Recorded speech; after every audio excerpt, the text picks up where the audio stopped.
Okay, let's take a look at actually using a number in a situation in business.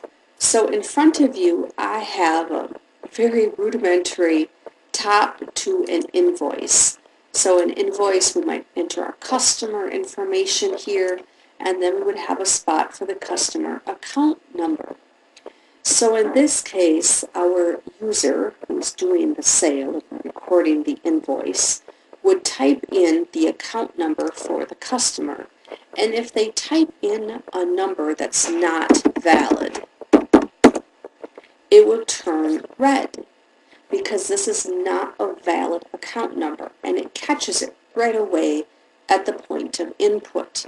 Whereas if I enter a valid account number, it is not red, and the user knows that they can keep going. So what I've done here is I've entered a conditional formatting where the cell turns red if something doesn't look right. And there are many ways to do this, but this one, quite frankly, was one of the easiest ways.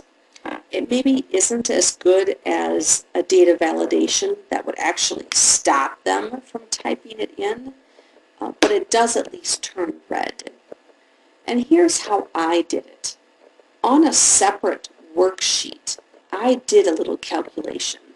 I said, okay, go back to the invoice and pull the number that the user entered over here. So that's all this does, is it pulls forward the number that the user entered. Then, in a separate cell, I said, all right, Excel, if I look at the first 5 digits of that number, so ignoring the check digit, what would the check digit be? And so Excel ran the calculation on the first 5 digits and returned the check digit. And so then, in yet another step, I asked Excel to then evaluate whether or not that digit is in fact the last digit in the number that the person entered.